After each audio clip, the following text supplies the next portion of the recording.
Hello friends, today again we are doing a requested video on the Khilafat movement. Now this request came to me from TGL Cloak, so I hope this benefits all of you and do give me your feedback. I would really appreciate that. Now this is just going to be an introductory lesson, a brief overview before we indulge into the nitty-gritties of the Khilafat movement, and after this I'll be doing a series of videos on the reasons behind the formation of the Khilafat movement, events that led to the Khilafat movement, end of the Khilafat movement, causes of its failure, consequences and importance, very much similar to the questions that are asked from this topic. Now moving on to the Khilafat movement. In short, it was just a movement that started after the First World War, which ended in the year 1919, and this movement began or sprung up in response to a threat that was posed to the Ottoman Empire and the Ottoman Sultan. Now the Ottoman Empire and the Ottoman Sultan were very important and sacred for the Muslims living in the subcontinent, because the Ottoman Empire at that time included all the important Muslim territories, meaning Makkah, Medina, Jerusalem, etc. Now, the Allies, after the war ended, threatened that they would dismember or dismantle the Ottoman Empire, taking away from it all these important territories. Therefore, the Muslims of the subcontinent, they stood up in order to protect the dismemberment of Turkey and to protect the Sultan, who was the main figurehead of the Muslim Ummah. And as this movement went on, it evolved and gained maturity. Self-government and independence from the colonial control also became one of its objectives. Now supposing you read a story and there are so many characters in the story, and if you get a chance to look at those characters or see those characters, then how would that be? It would help you in imagining the entire plot of the story. So I thought it would be better if I introduce to you all the main characters or the main figures who were involved in the Khilafat movement. And this is also going to benefit you because it's going to add to your general knowledge. Plus, learning about these characters and figures is always motivating. There's so many lessons to learn from them. Right in front of you is Maulana Muhammad Ali Johar. He was born on the 10th of December 1878. Now, I'm not going to go into details because you can read on your own, but just a few very important points. He was a gem, a product of the Aligarh Muslim University, and he had also received his education from the Oxford University. Interestingly, when he was 3 years old, his father had passed away. Now he also later on became the president of INC, but only for a few months, and he's also considered to be one of the founders of the All India Muslim League. He also launched an English weekly and also an Urdu daily. And their names were The Comrade and Hamdard. You can look into those details if you really want to. And now he departed the Congress later on, and then he was no longer associated with the Congress because of certain differences that arose between him and the Congress leaders after the end of the Khilafat movement.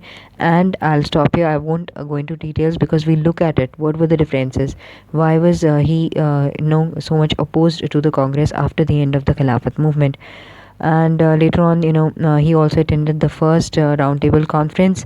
He became really ill, because of all the hard work that he was doing and because of the years that he spent in jail. Later on, when he died, he was buried in Jerusalem. This is Maulana Shaukat Ali, who was the elder brother of Maulana Muhammad Ali Johar, and both of them played a remarkable role in the Khilafat movement.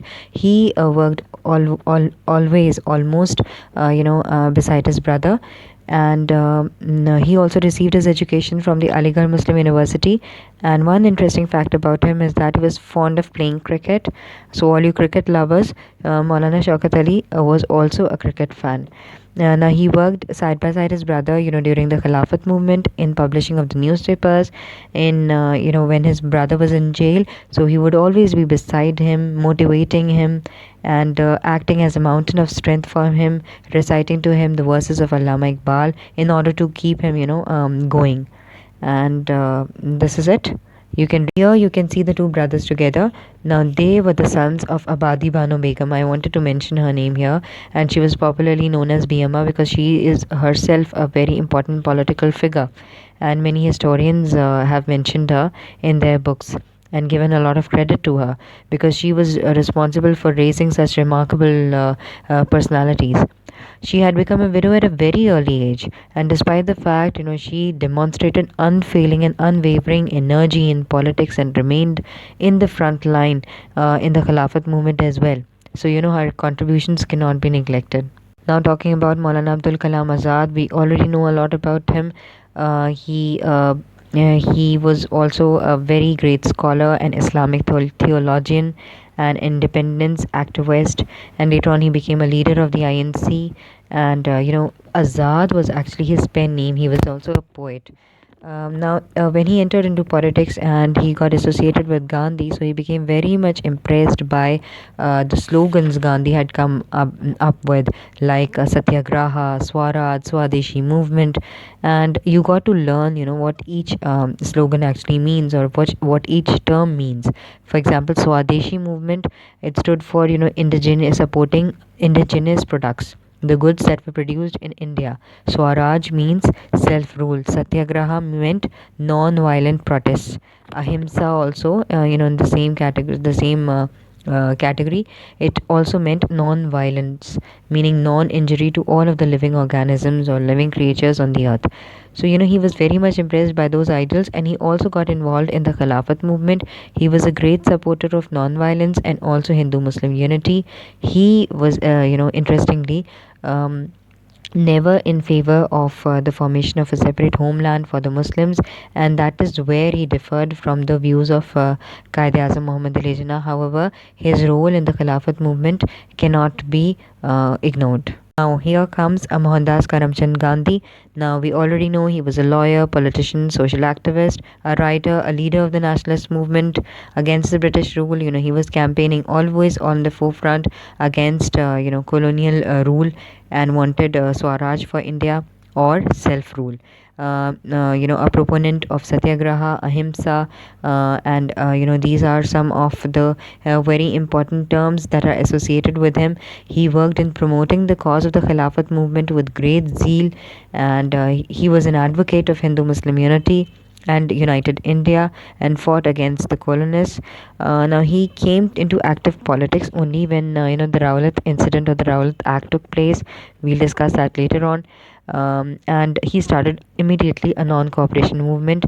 He became part of the Khilafat movement because he saw that the Khilafat movement was uniting both the Hindus and Muslims together, and he also felt that Khilafat movement has the same aim or the same objective as the Congress had, that is self-rule. So he gave his complete support to the Khilafat movement.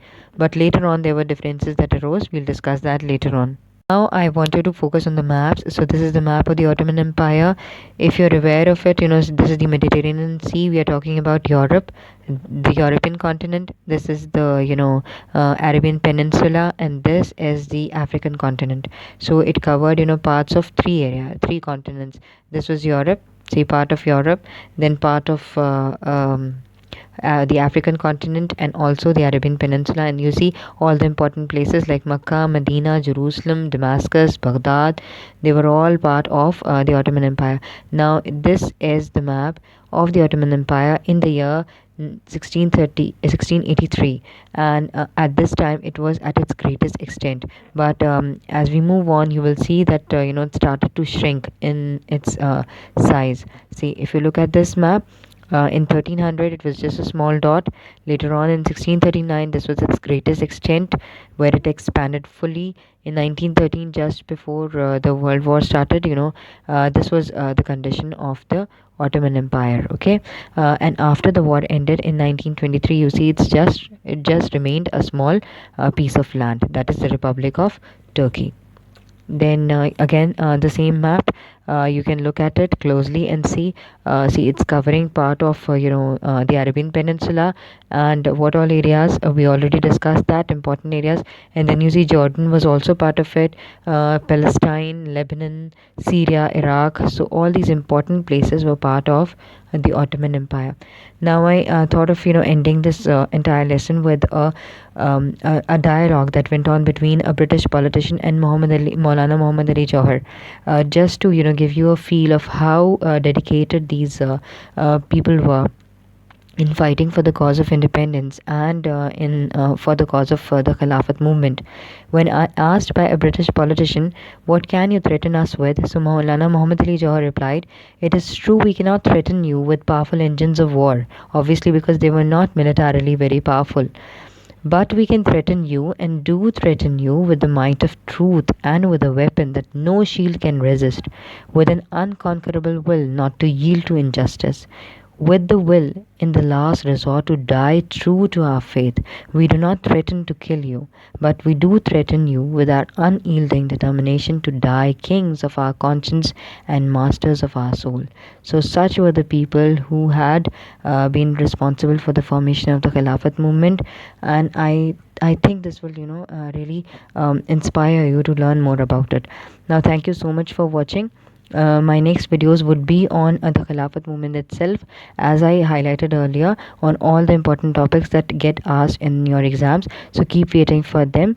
And until then, I'm Nida Umer signing off. Take care. Goodbye.